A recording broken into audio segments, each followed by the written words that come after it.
Sakafet YouTube, and welcome back to my channel. Let's cook with me from start to finish.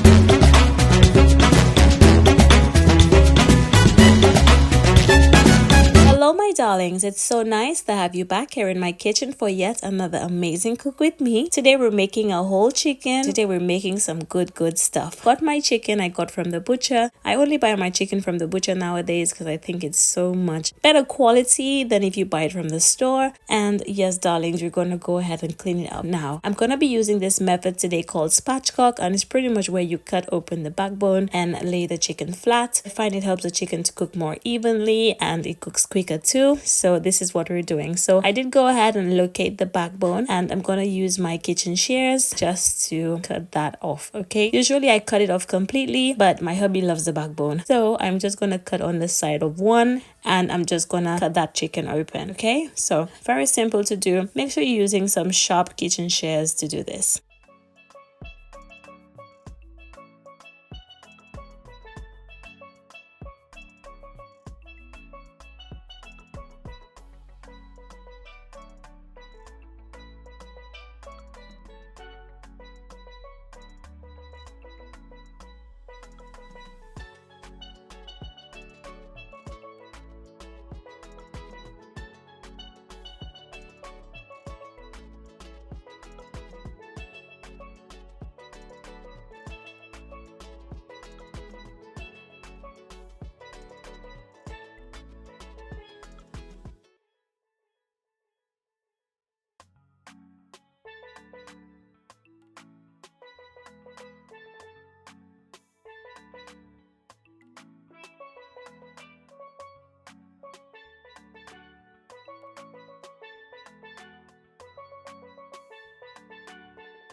So once it was opened up, I'm using my knife just to clean off all of those extra dark bits in the chicken that I don't want, and also all of the loose pieces of fat and skin. Go ahead and clean it up to your own preference, of course, but this is how I like to do mine. I just go around moving any extra feathers and just really give that chicken some attention before we go ahead and cook it. Okay, one thing about me, none of my chickens I cook died in vain, because I will literally show it so much love. Okay, so once the chicken is fully clean to my preference, I'm gonna go ahead and put it in a bowl of cold water, some lemon juice and vinegar, and give it a good rinse down. This is how you do it.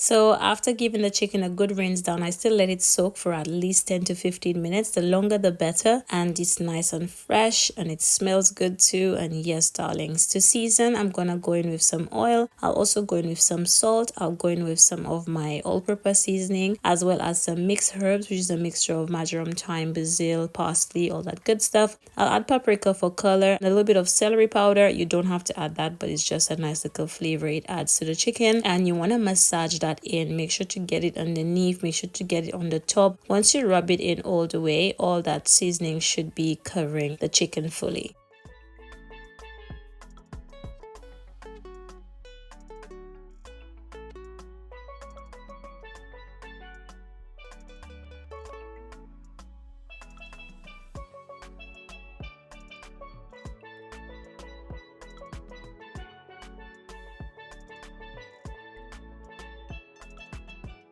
Once it's seasoned to my preference, it's looking amazing. I didn't have much time today to let it rest, so I'll only give it about 10 minutes. I preheated my oven to 180 degrees Celsius, and then I've placed it on this baking dish in this oven tray. And I'm gonna put some pieces of butter on the top like this, as well as some halves of some garlic. And this is just gonna help give it some extra flavor, because as the chicken bakes, it's gonna release some juices which I will use to baste it with. So all that butter and garlic and flavor is just gonna be in the juices. Okay, so pop it into bake for about 30 minutes uncovered, and then we're going to start working on that mashed potatoes. Now my kids are obsessed with mashed potatoes. I think I make it about 3 to 4 times a week because my boys love it so much. They could eat it on its own. They love it with chicken, they love it with salmon, they love it with everything, but especially my roast chicken. So I've got about 5 medium potatoes. I'm using my peeler. I'm just going to go ahead and peel it, then I'm going to go ahead and wash it off, chop it into pieces, and then put it to boil. The process is so self-explanatory, but you guys love when I talk you through it. Okay, so at this point I'm just peeling the potatoes, ready to chop it up and put it to boil.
So now that my potatoes have been nicely washed, I added it to a pan with some water and some salt. Let it cook for about 20 minutes, okay, until it's nice and soft. And this is pretty much how we do it, okay? So while the potatoes are cooking and the chicken is baking, I'm gonna go ahead onto my veg. And yes, darlings, this is how I like to do it. Whatever takes the longest first, you know I will do it first, okay? For veg today, we've got some bell peppers, some baby corn, some asparagus, and some carrots. Gonna go ahead and chop, peel, prep everything. The mistake I made was I should have actually had a separate bowl on the side to, you know, peel it and chop it and everything, but I'm so used to just doing my stuff without having to film it. Usually I would cleaning the stuff over the bin and then just putting it into the bowl, but because I'm doing it on camera, sometimes I just try to incorporate everything in there. But in reality, I'd usually just clean everything over the bin, because I've got this small bin on my kitchen countertop, and I usually just clean everything in there over the bin, and that way I don't actually have to put it in the same bowl. Okay, so you don't have to do this. This was just me trying to show you guys on camera what I was doing, because you want to see everything. Okay, so open up everything, clean it, peel it, prep it, and then we're gonna wash it up and place it into a pot.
Once all my veg was chopped up and prepped, and I did give it a good wash with some cold water and vinegar, I've gone ahead and added it to a pan. We're not going to be adding any liquid. I'm just going to add in a little bit of all-purpose seasoning. I'll add in some butter, and I'm also going to add in some mixed herbs. Okay, these are the 3 things I always put in my veg to steam it, and I always get perfect veg every time. I love Spice Jamaica seasonings, like it's literally the best. And honestly, if you're in the US, you can get it so easy, so affordable as well. And this is the mixed herbs. This is what it has in there. You can take a screenshot because some of you always ask me what's in there, and this is literally the best combination. Butter, mixed herbs, all-purpose seasoning for your veg. Whew, 10 out of 10, you can't go wrong. But even though I have prepped my veg, I won't be cooking it until the last 5 minutes, so I don't want it to be soft or anything like that. So I like to just leave it prepped up on the side, and then in the last 10 minutes or 5 minutes, I'll put it to steam for about 5 minutes. Okay.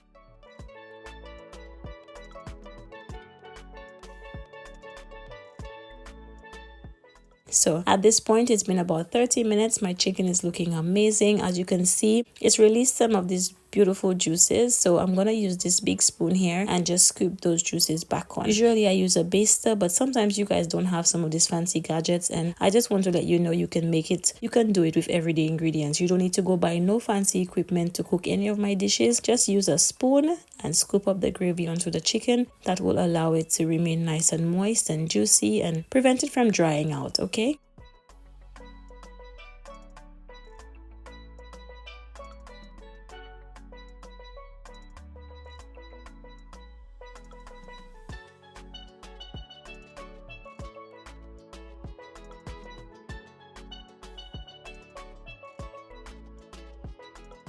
So once my chicken went back in the oven for the remaining half an hour, in a pot I went in with a little water and some salt, and I'm going to be making some chow mein. My hubby is not a fan of mashed potatoes, so I try to make something else whenever I make it. So either I'll make some rice or chow mein or pasta or just something else so that he just doesn't have the mashed potatoes on its own. Okay, so here the potatoes are cooking beautifully. Veg, I've actually just put it to steam because we don't have that much time to go. And yes, leave that veg on 5 minutes, low heat, covered, and as you can see, the butter is melting in there. Gorgeous. Yes, darling. So after about 20 minutes or so, my potatoes were cooked, so I did drain it off. And guys, am I the only one? I love to clean my stove as I go along. I cannot stand cooking on a dirty stove, even if it means a couple of burn marks for my hands. Okay, I just love to wipe down everything and have it looking clean as I go along. Okay, once the potatoes are drained, I'm gonna go ahead and use this masher. Give it a good rough mash first, and then add in some butter, add in some of your double cream. And yes, my darlings, this is how I make it. I usually just mix it up nice and smooth, and listen, you cannot go wrong with this mashed potatoes.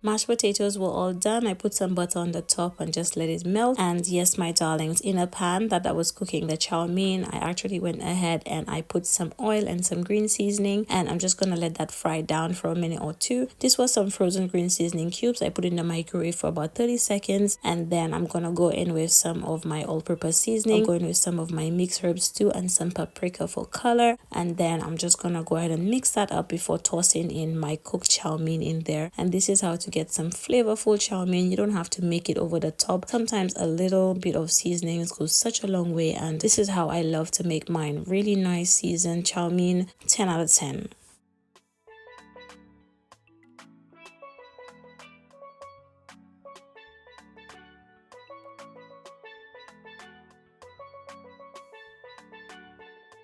Now that my chow mein is done, as you can see, it's looking beautiful. Still cleaning up here, and my chicken is also done. It's been about an hour. Look at those beautiful juices at the bottom. This is what I will be pouring onto the mashed potatoes for the kids. And guys, the color on here is so pretty. I'm gonna garnish with some freshly chopped parsley as well, because honestly, once the parsley comes out, you know we are done. But this is pretty much it. all done. Special video clip for the chicken because it looks so good. But this is everything fully prepared. We've got our mashed potatoes, we've got our seasoned chow mein, our gorgeous roast chicken, and we've also got our veg in the back looking all colorful and pretty. And yes, my darlings, it's gonna be time to plate this up. Honestly, you just can't go wrong with TERRI-ANN'S cooking. You cannot go wrong. So yes, my darlings, I'm plating it up now, and I just want to let you know, thank you so much for supporting me in the last few videos. And I also forgot to mention, I did drain off all of the juices into a small bowl. That is what I'm gonna top on the food for my kids because they love the mashed potatoes with the gravy. And yeah, this is the finished plate all done. Oh my goodness, guys, thank you so much for watching, and I can't wait to see you in my next one.